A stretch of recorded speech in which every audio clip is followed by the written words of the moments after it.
Hello, welcome back to Emerge, the health podcast for busy, high-performing women. I'm your host, Dr. Alex Swenson Ridley, and today I am joined by a guest I'm very excited about. Her name is Theresa Lear Levine. She's an EFT master practitioner and energy coach, and she's also, like me, mom to 4 boys and no stranger to overwhelm, stress, and anxiety, and all the challenges that we deal with as women in this world.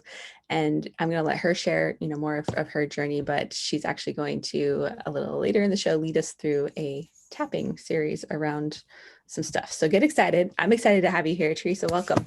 Oh, thank you so much, Dr. Alex. I appreciate being here. And we do have a lot in common with those 4 boys. And I know we were chatting before the show about all the ways that they can, make our plans so much more lively than they sometimes would be otherwise. But so like you said, I'm a tapping practitioner and an energy coach, and I am going to help bring to light what that is for people, because I know a lot of people have no clue what it is. And we're going to talk about how it also can help us with, health, eating, weight loss, all those things that I know we all strive to do. And sometimes self-sabotage and other things get in the way. And that's where I feel like this is a modality that can really help people to peel back some layers there and find some new ways to feel successful with it. Awesome. I know I'm excited about this, and our listeners are probably getting excited about this just hearing. But before we get started, let's dive in. Like, what is EFT? What does that mean? Maybe how you got into doing it. Sure. So, at this point, I find myself working a lot with, high performing and high achieving entrepreneurial moms. And oftentimes we're working on things like, limiting beliefs, fears, self-sabotage, guilt, or like negative emotions or feelings that prevent them from enjoying that present moment, from really feeling good about where they are. And also, being that they're both entrepreneurs and moms, a lot of times we feel like there's no way to balance those 2 things. And a lot of times it's our health that ends up taking that toll, our mental health, our emotional health. I know you talk a lot about, and you refer to selfless syndrome, which I think is a genius way to refer to that level of, burnout that we get to as moms and businesswomen when we're just giving way too much to others. And that, of course, is going to have an effect on the entirety of us all too. So that is where my practice of EFT, also known as the emotional freedom technique, comes in. And it really provides really good coping mechanisms and solutions that make a genuine difference. So if I back up a little bit, we have 4 bodies. We have a physical body, an emotional body, a spiritual body, and a mental body. And all of those 4 bodies come together to create what we know as the aura. And energy is manifested through, so the emotional, the physical, and the mental body all are energetic bodies that manifest through our physical body. So when we have a blockage or something comes up that is negative in our lives, then that's going to show up in our body in some form. And I'm sure as a chiropractor, you've seen this happen in people plenty of times before, have you not? Oh, absolutely. And we're actually talking about quantum physics, which I've talked about on the show quite a bit too, because I've done some studying there. So I love it. Keep going. I love it.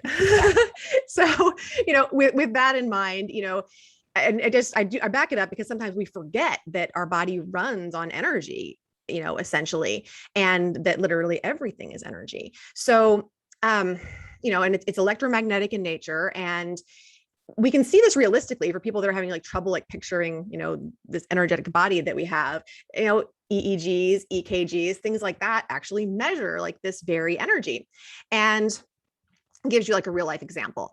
Now, if you think about like a house and the way that energy runs through it, and you have all of these different connections and circuits and things, and sometimes, things get shut off in one place or they don't work in one place. The system that runs through our body is kind of similar, and it's called the meridians. And so it kind of, if you're looking for a visual there and you think almost like the circulatory system or the nervous system, only, it's under deep in the body, and there's these different areas where they meet, and where you can see those other systems. We can't see these because they're vibrating faster than the body is able to see, because our eyes are vibrating at the same frequency as our physical body. So we can't see the energy necessarily as it runs through our body. But they create this map in our body that, with chiropractic work or with acupressure or acupuncture, or even like really good therapeutic massage, they're going to be using those different meridian endpoints to release pain through those areas. But people might not be aware that you can also release emotional blockages through that as well. And that's where the practice of EFT comes in. So EFT is the combination of those, ancient Chinese practices with meridian therapy and such, and modern psychology, bringing that together to actually release the energetic blockages that really, I haven't found a whole lot of things that you can't treat with EFT, because you can use it to treat past traumas, things that happened earlier in your life, old injuries. You can use it to treat things that are happening right now. You're stressed because, whatever's happening in your life right now. Right now, you can treat something, or maybe you're worried or anxious about something that has yet to happen, and you can use it for that too. So I have yet to find something that you can't apply it to with really good results. And hopefully that scientific background kind of dispels any ideas. I know sometimes people think, because we're literally tapping on areas of our body and talking. And it's a little bit strange at first if you've never done it before. And people can think it's a little woo-woo and out there, but it's like 100% based in science. Now it's fun to have, to go off in the woo-woo world with it too, and get some interesting results there too. But, it is a factual and scientific practice that has a lot of, studies and a lot of really cool results that I've seen over the years doing it. So now you have a better understanding of like the energy and the selfless syndrome, and the way that all this overworking and the overwhelm and the burnout and living in survival mode, like we just tend to do on autopilot these days. So many of us can affect and have a really detrimental effect on our career, our relationships, our bodies, our mental health, all that stuff. So, it's time to find a way to get more conscious. It's time to find a way to reclaim that power that's already within us, that we've just, kind of handed over, and get clear on our boundaries and our self-care with that. So my entrepreneurial journey began decades ago, and it started with health and fitness, and it's always had some element of that. And I've always been extremely interested in what we put into our bodies, how we supplement ourselves, and the results that we get when we tweak things, whether that means that we're dialing things in a healthier direction, or maybe we're loosening up a little bit and allowing some things in that we didn't before. All those changes can lead to, who knows, all different results. And I love the mind-body connection. I think that that's a really strong thing when it comes to food too, and food consumption. And it's where a lot of our self-sabotage creeps in too. But it's also something that we really do have a power within us to overcome. And so when we're looking at self-sabotage and food, I think it's important to realize, like, self-sabotage is when we're saying or thinking one thing, and yet we're doing a totally different thing.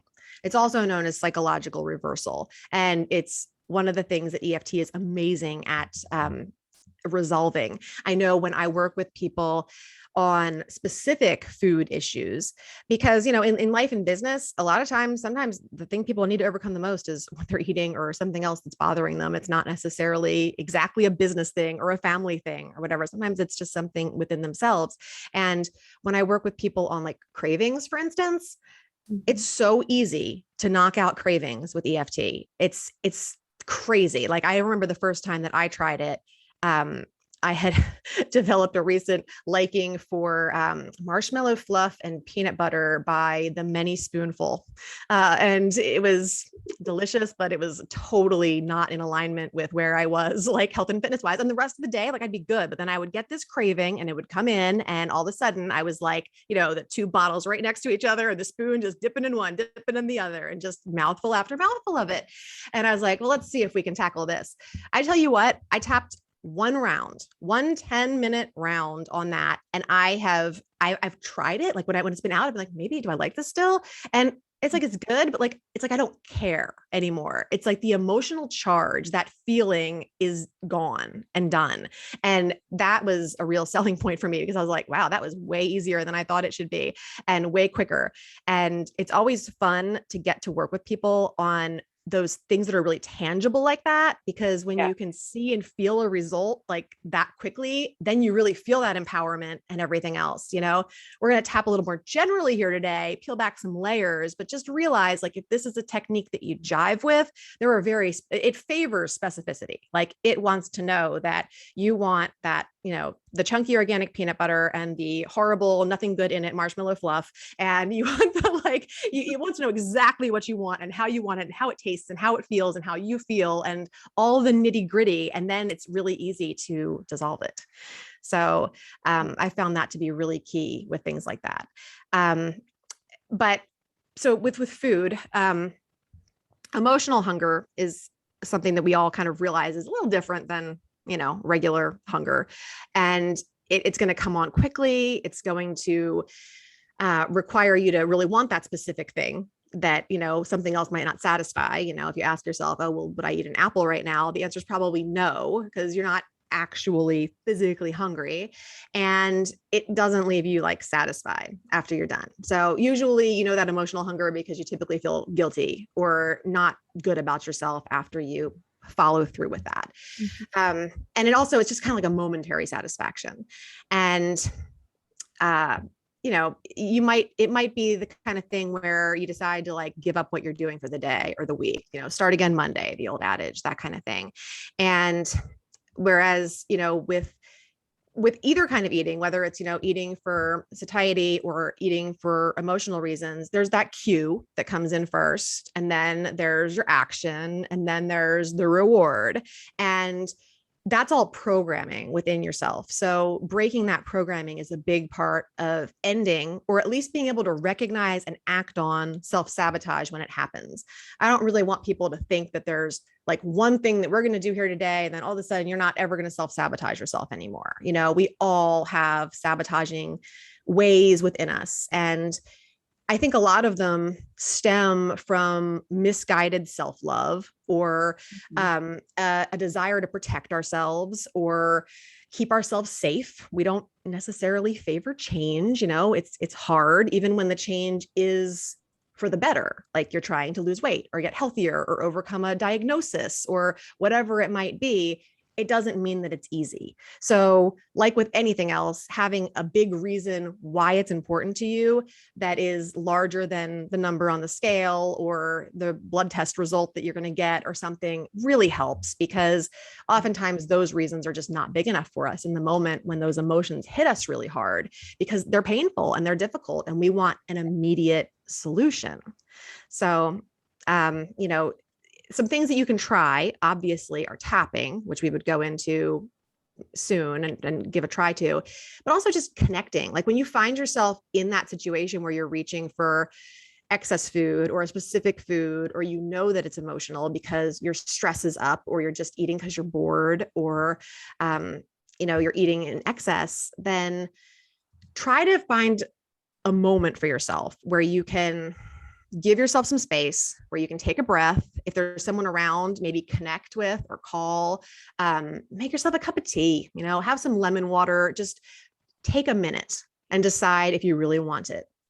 And think about what's happening at that time. Like, you really need to be able to dig deeper, because yes, like anything, there's more to it than just you want chocolate or you want potato chips or you want whatever it is that you want. There's always more to it than that. And that's the thing that most people would rather just avoid and, eat, and then tell your brain, hey, let's forget about that happening. And, maybe we'll do it again tomorrow. I don't know. We'll see. But, and our brain's pretty good at listening to that. Okay. Yeah, we'll forget about that thing that happened. But, it's that misguided self-love. And even though your subconscious might think it's the most loving thing that you could do at that point, and it's a matter of, being more compassionate for ourselves and setting ourselves free from that. And, without proper mindset and without any kind of, work on reconditioning and reprogramming yourself, it's really hard to break those habits. So, so if you can find time to kind of just take that breath, have some tea, some water, whatever, and think about what's happening at that time. Where are you? What just happened right before you had that craving? And how did it make you feel? And who were you with, if anyone? And maybe even journal around that. That can be really, really helpful, especially if you learn more about how to do tapping on your own, for you to have material to dig into and to work on clearing those specific things. And seeing also, if you journal those things when they happen, then you can start to see if there's any patterns or anything else. And I always like to ask myself, EFT is a really great tool for increasing your intuition. So if you're somebody that lacks trust in yourself, or isn't fast to listen to that inner voice inside of yourself, you could really work on boosting that up with EFT. And ask yourself, why might I be feeling this way? And allow yourself to just write down whatever might come up, even if it's weird or something from a long, long time ago, or doesn't even seem connected to you. Just allow your inner self to just kind of answer that and put it on paper. And after you've journaled, after you've taken a little break, if you're still going to go for the food, you're still going to go for the food, but at least you have more clarity and more consciousness around the decision that you're getting to make, and you're not just making it mindlessly. So the likelihood is you'll probably do better with it. But I always like tapping as a practice around that. When I can get mindful and I can also tap around it, and I just tap about, hey, do I really want this right now? What's behind this? And is this really going to give me what I want? Because typically when we self-sabotage, we already have one problem. There's already that one emotional thing that's underlying whatever it is that we're getting ready to do. And then when we follow through with that behavior, and we eat that thing that we know isn't in alignment, we now have two problems.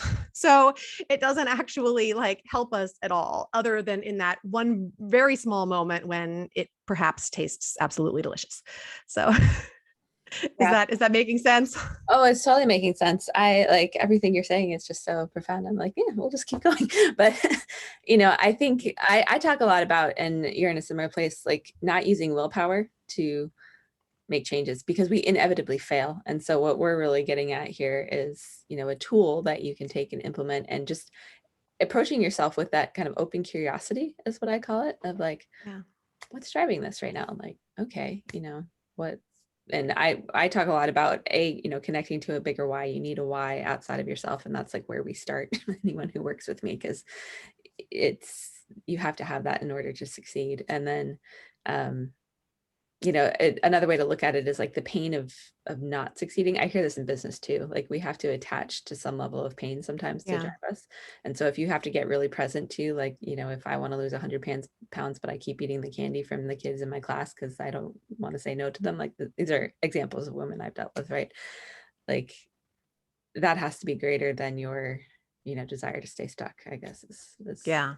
Yeah, willpower is a tough one, because that one won't stick. No, If it won't. you're relying on that, I would say only rely on it in like the first third of your day, because once the middle of the day and the end of the day especially wears down. I mean, if you look at all of the studies out there about people that make bad decisions, whether it's, driving intoxicated or, cheating on their spouse or whatever else, when do those things happen?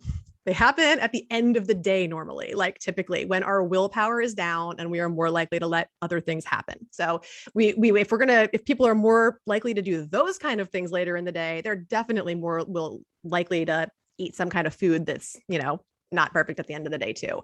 So willpower is definitely not one that you want to lean on too much without something else to catch you, like some compassion and some self-love and something like that that's really going to give you a soft place to fall. Yes, absolutely.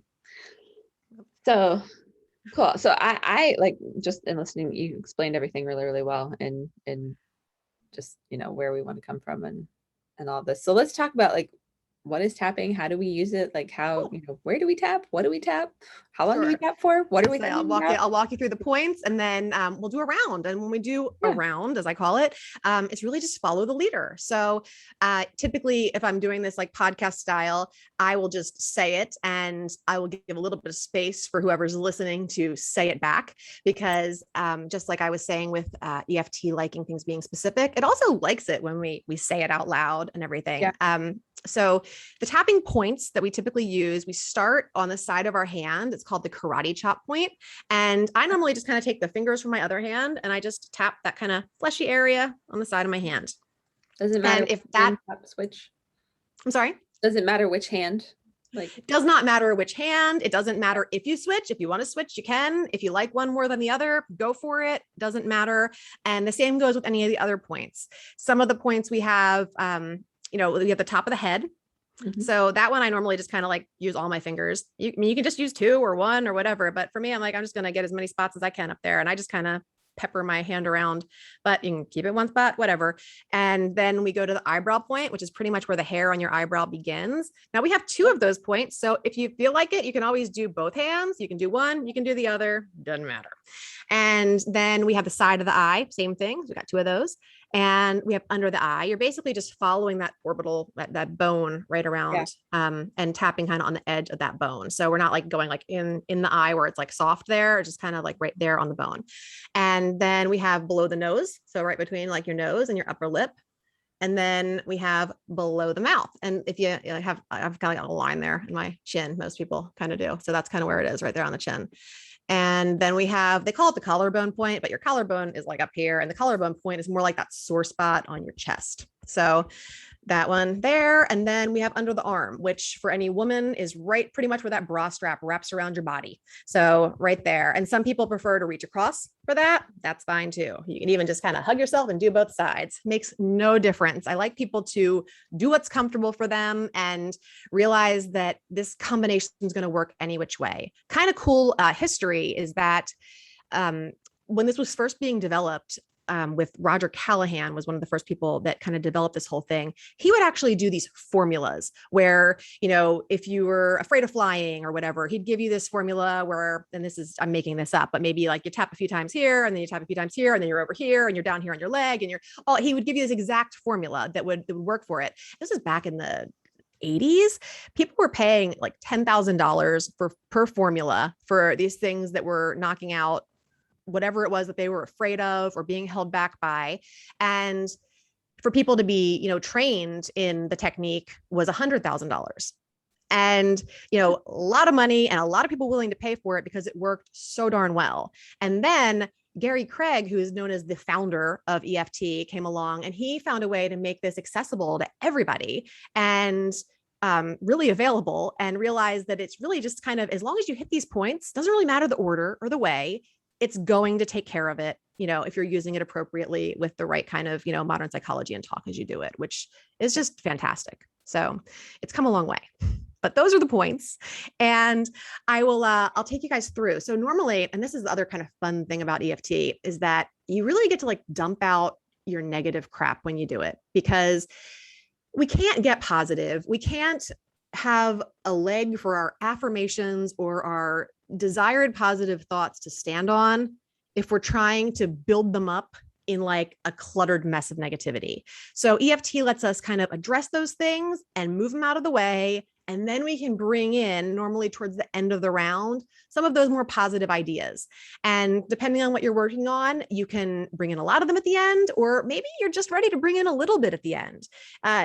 It's not always a one and done thing. So when people are really working through things, I mean, if you have a eating habit that it turns out is based, I worked with somebody at one point who had this pizza craving all the time, and realized through a lot of work that it had to do with her relationship with her father when she was young. And I mean, multiple sessions, probably, 4 to 8 rounds of this, but really with thoughtful work into it. But I tell you what, she hasn't eaten that pizza since then. And, we're able to get to the bottom of this connection and this need for attention and this feeling of love and everything else that came with the act of them spending time together and enjoying that together. And, it was really amazing, but just not everything is going to be one and done is kind of my point there. Some things go way deeper. So you have to honor that. You have to sit with that. And just, it's kind of like peeling an onion or something, just layer at a time, and you get to the middle after a little while. But when you think about how many things and how many patterns we have around eating or whatever else that we have been walking around with, and they have been manifested in our bodies and minds for decades or our entire life, how big of a deal is it really to spend a few hours worth of, time tapping to be able to be free of it from that point forward. Like, Absolutely. that to me is nothing. Yeah. So no, I agree. yeah. And recognizing like some stuff is just that ingrained. I have a client that Diet Coke has been her thing and she's been drinking it for 30 years and it took us a year to get her off it. And, I use something similar to EFT called cognitive movement therapy, but it's a similar idea, but this is more something that's like, I think accessible for everybody. So I'm curious and excited about Yeah. it.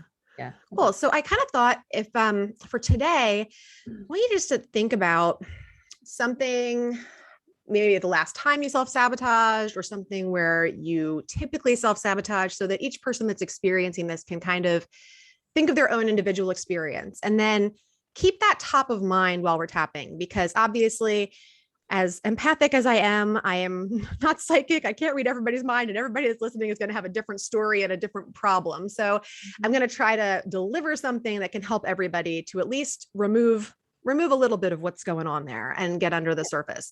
So we like to think about the units of distress that things cause us. When you go to the doctor's office and they rate your pain on a scale or whatever, we kind of do the same thing here.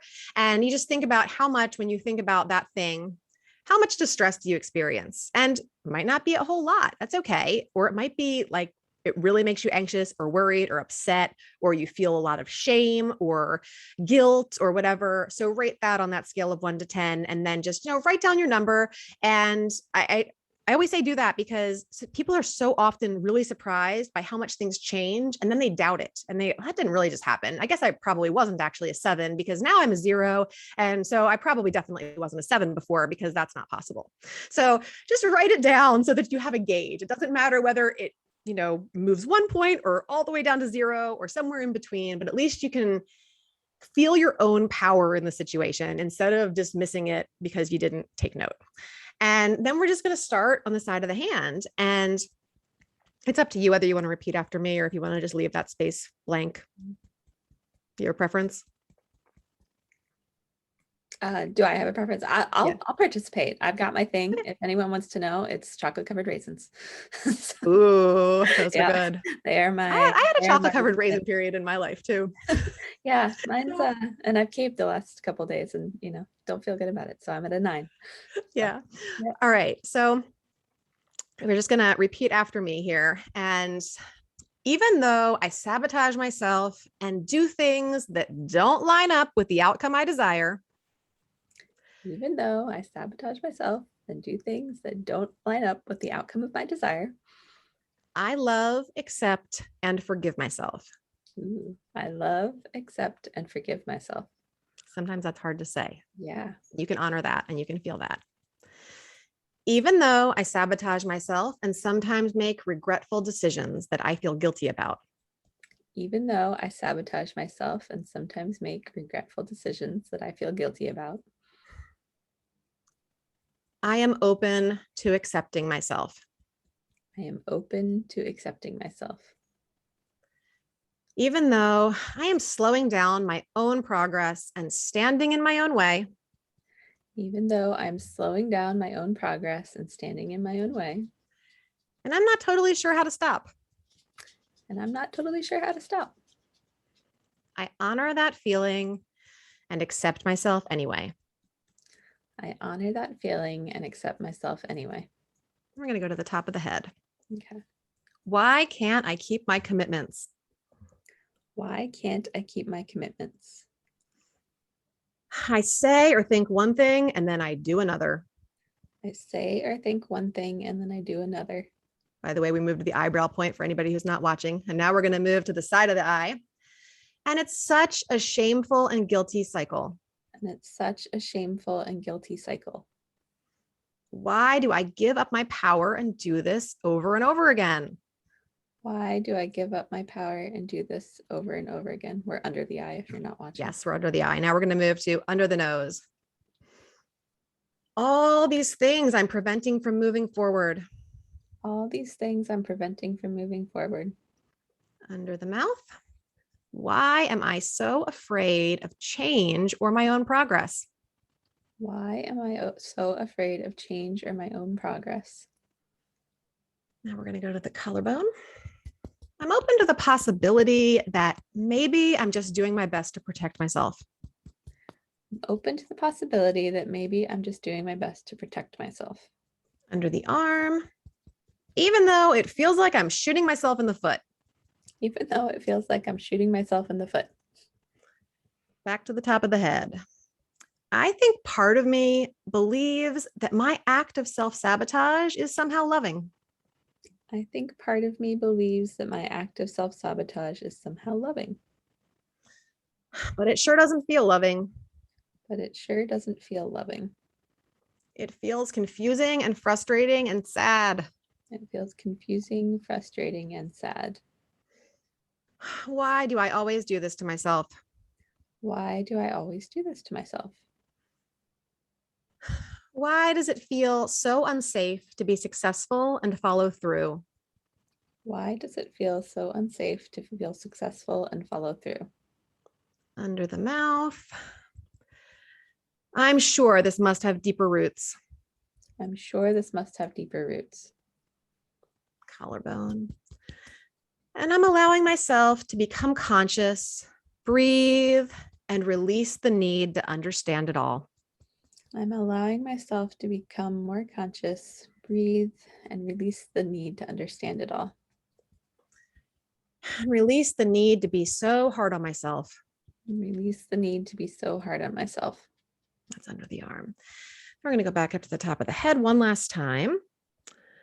I'm allowing this self-sabotage and all of its painful roots to be cleared from my beliefs. I'm allowing this self-sabotage and all its painful roots to be cleared from my beliefs. We're going to eyebrow, cleared from my programming and all the cells that make up my being. Cleared from my programming and all the cells that make up my being. I know it's probably true that at some point, this act of self-sabotage protected me. I know it's probably true that at some point, this act of self-sabotage probably protected me. Under the eye. And I thank my old self for that.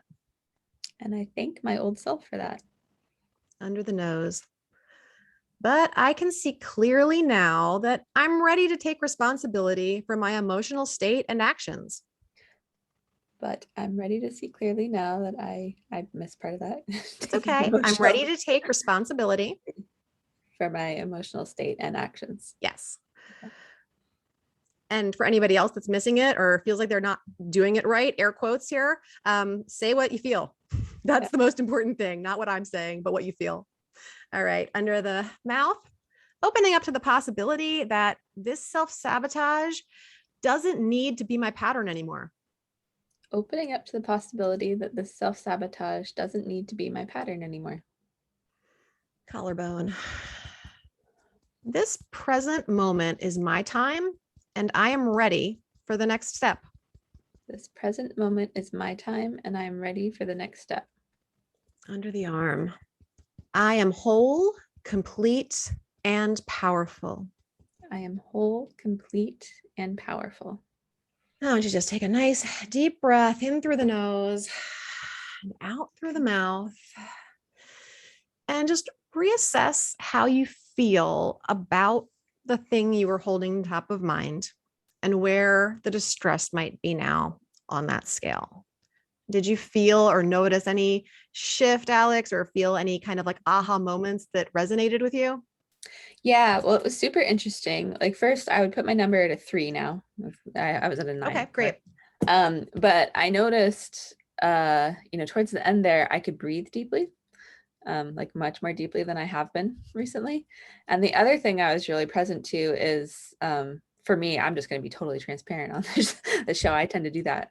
But my self-sabotage is actually tied to business stuff and some things I've been through in the last couple of years. And I've shared some of that, just with my old business and kind of changing what I'm doing and identity and all that stuff. But it was really interesting. I've known that I'm holding myself back in some ways. And so do you tie the eating of the chocolate raisins to a part of your identity? I think I must, because that's it, pretty quickly, as soon as we went to top of the head, that came into mind, and all my self-sabotage was actually linked to, things I've been doing in business or haven't been doing for that matter, or just my attitude. So very interesting. That's awesome. Yeah. That's a Yeah. really good conscious moment. And those are the ones where, like, if we were working on your particular thing, we would start diving in there and we would go into the actual specificity of those chocolate raisins too, because if we can clear out that craving for you, at least in the meantime, then it's a little easier to dive in and get deeper in the other things that are behind it. If you're not worrying about or fighting that craving at the same time that you're trying to uncover where the other blockages are. Yeah. So that's awesome that you were able to see and feel that much, and that you had a whole 4-point decrease in the way that you were feeling from when you started and when you ended. Cause that was just what, like, I don't know, 7 minutes or something. I don't know. Yeah. Usually it's somewhere around there. So it's amazing the changes that you can make. And the fact of the matter is, this is virtual. You're doing all that yourself. Like, I'm not there doing anything to you or, having to interact with you physically in order for you to get this change. So I think it's so empowering that it's something that people can do for themselves, especially in this time when in so many places people are quarantined or not able to, maybe get to a therapist or something like that. And, this is essentially talk therapy that has much deeper effects because of the way that we incorporate the body into it. So the results come a lot faster. Sometimes people who have been in some kind of a talk therapy for years are able to resolve the same thing in like one session that they've been talking to death and trying to figure out why they couldn't make progress with it. So that's really good discoveries that you made in just one session. Yeah, very cool. And for those listening, like, there is this connection between, we have to involve ourselves on multiple levels. So it's not just intellectual and it's not just our body. Like, you have to combine the two and you get faster results that way, which I find very interesting and very cool. So for those who are listening, we do put this on YouTube. So if you feel like you could get through that easier watching what we were doing, like, certainly I'll put the YouTube link in the show notes. Yeah. If you've never tapped before, I highly recommend watching somebody do it. It does make the points a little bit clearer, and just the fact of how many times we're tapping on each point and things like that a little clearer. If you've done it before, though, it does become a very intuitive thing. Yeah. Because no, it was cool. I really enjoyed that. So Theresa, where can people go to connect with you and learn more? Oh yeah, thanks. The best way to get in touch with me is to go to www.theresasfreegift.com. And I spell my name with an H. So Theresa is spelled THERESAS freegift.com. And there you're actually going to find a really awesome download where you can discover all the places that you're self-sabotaging yourself and all of the emotional tendencies that are hiding out. And not only that, but you're going to get some amazing video exercises and journaling exercises that you can do, really quick practices that'll help you make that shift from that like overwhelmed to empowered, and from self-sabotaging to really standing in your own power and finding the things that are weighing you down right now. So, there's videos that are a lot like the kind of tapping that we did today on other subjects that'll help you kind of continue going down the path that we just started going down right now. And just make sure that if you're going to download it, that you actually do the work in it. Because man, if we could just, learn and absorb the things through osmosis that we download, that would be fabulous. But this is work that has to be done. But the good news is that it's work that's quick. I mean, like you just saw, it's like 7 minutes or whatever that was. And we worked through a whole issue, and that's how quick it can be. So just you commit yourself to 5 minutes a day or whatever, and see how far you get with it. And you can, reach out to me through there. All my information is in that download. Awesome. Well, thank you so much for coming on. This is the first time we've had like a hands-on activity on the, the podcast. So I'm excited. And, for those listening and watching, I hope it helped serve you guys and is of value. But thank you just for coming on, sharing your expertise. I'm excited to go learn more about EFT now. So I'm probably going to do that. Thank you for having me on today, Dr. Alex. I appreciate it.